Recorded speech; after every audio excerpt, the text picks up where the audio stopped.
Hello, hello. Good afternoon. Good evening. And good morning sa nasulutan ng daigdig. Ang pag-usapan natin ngayon mga kaibigan, yung korupsyon na nakakatawa sa zona. Pakinggan nyo na lang muna.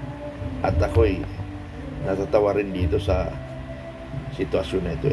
Pero pakinggan nyo na lang, kayo na lang mag-comment at magbalang ulit bigay ko. Yo, sa inyong kapwa Pilipino, very clearing po yung palakpakan, igawan, housing ng mga mamabata. Kalungkot po ako dahil parang height of mockery and callousness. Because at the end po, sila naman po yung involved dyan. Sila naman po yung mga pakibuno dyan sa mga kalukuhan. Pero tingnan nyo, parang inosente pa sila. Callousness. Pankit.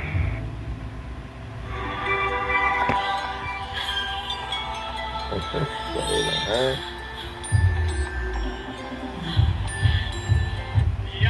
Clearing po yung palakpakan, igawan, housing ng mga mamabata.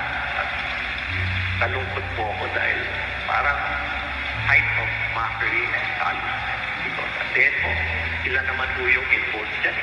Sila naman po yung mga pakibuno dyan sa mga kalukuhan. Pero tingnan nyo, parang inosente pa sila. Callousness.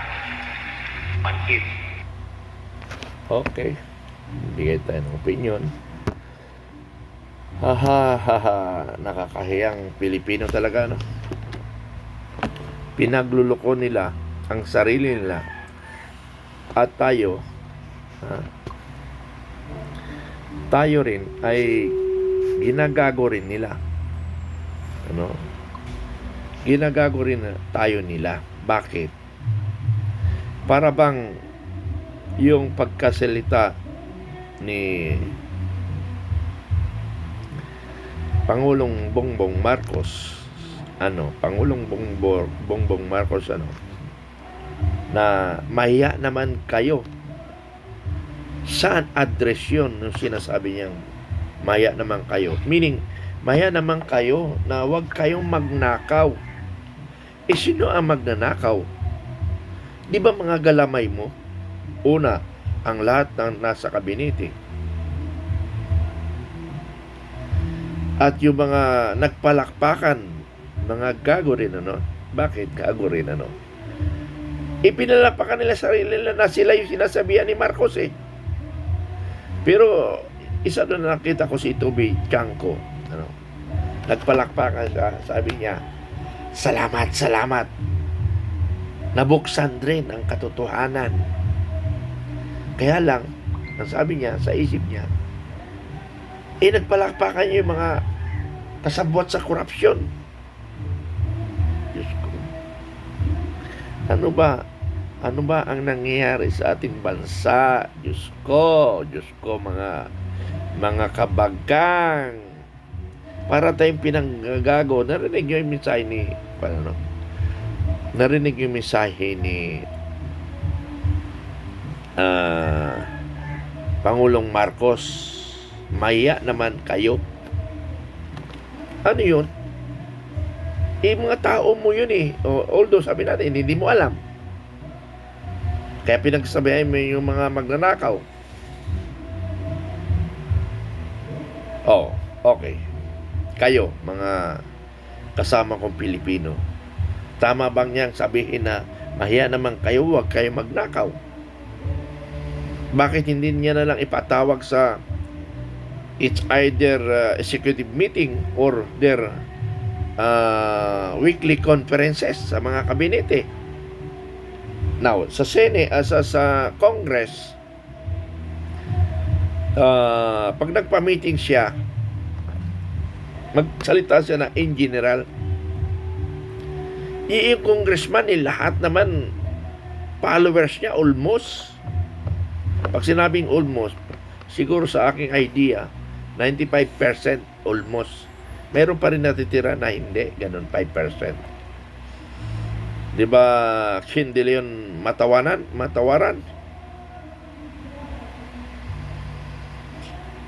Gandang hapon po, Supremo, sabi ni Ken De Leon Matawaran. Ano? So kayo mga kabagang, ano? Filipino Guerrilla Forces, oh. Okay. Nakakalungkot na yung mensahe na sinasabi ni Pangulong Marcos napuna ni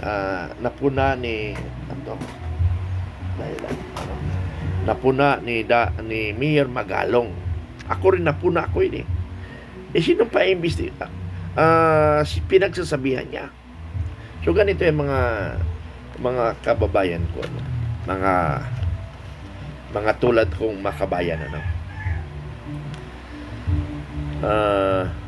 Sana yung report niya ngayon sa SONA, kasi kalagitnaan na eh. O tapos lapas na sa gitna eh. Mga accomplishment, hindi plano. Hindi plano ang gusto naming marinig.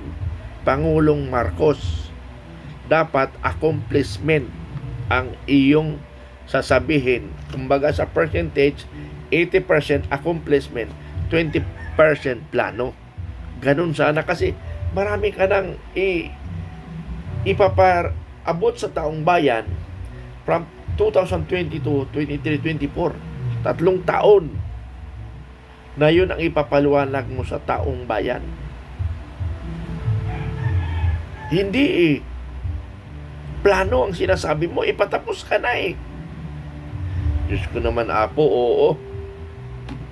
Yun na lang 500 billion flood control, ha? 1 year na nakalipas, na ipinagyabang mo pa sa SONA, you have accomplished flood control, 500 billion pesos. Tuwang-tuwa, palakpakan. After 2 days, at nagkawakay ang mga flood control. Ang laman pala, kawayan. Diyos ko, at malabnaw ang timpla. Ay, Diyos ko, Apo, hindi na natin maintindihan ang ating bayang Pilipinas. Okay, being a practice, saan namang nasubaybayan ko ito mula kay Cory Aquino ba o kay GMA, na pag naglabas ng budget 100% naglabas, ang matira na lang sa implementation plan 35% to 40%, ha? 35% to, sabi na lang natin 45% ang matitira na lang. So ibig sabihin,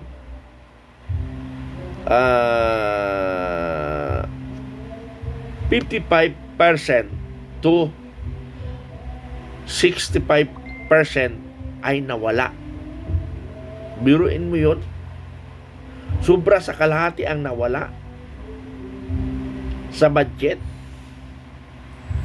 So ngayon, para maging matibay ang pagsisimento, 100% ang competition ng engineer na ganun ang kalaki ang gagastusin mo. For example, 1 billion. 1 billion example, 1 billion example.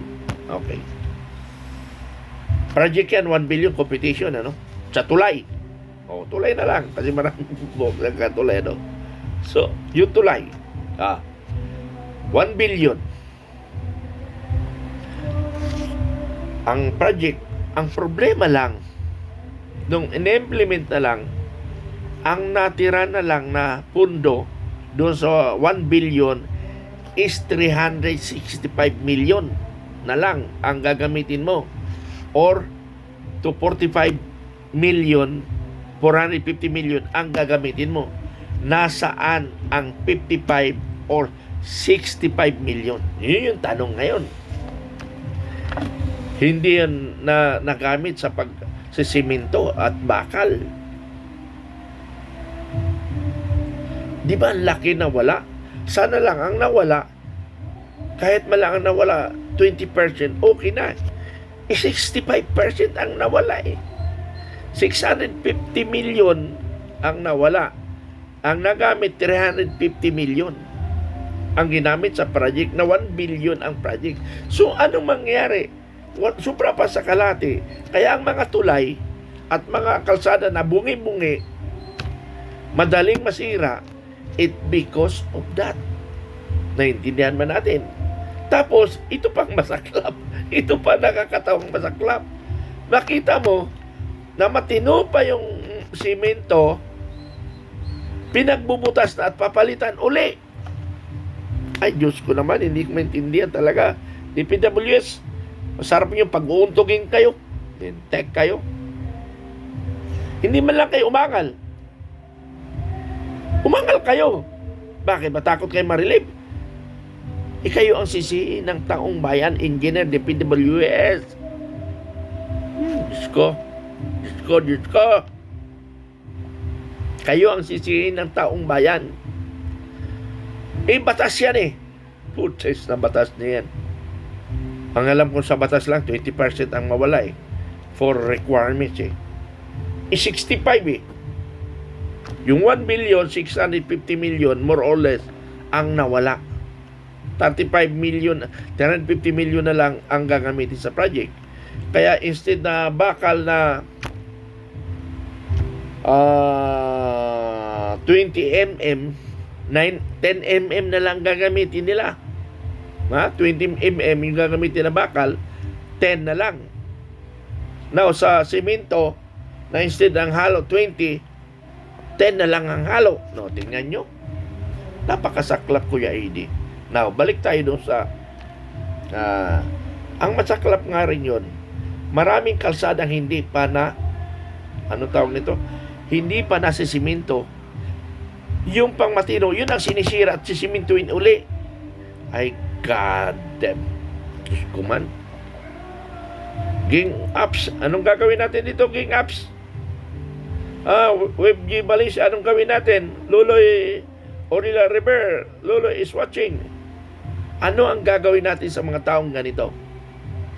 Magbigay nga kayo ng opinion. Magbigay kayo ng opinion. Hintayin ko, babasahin ko. Thank you.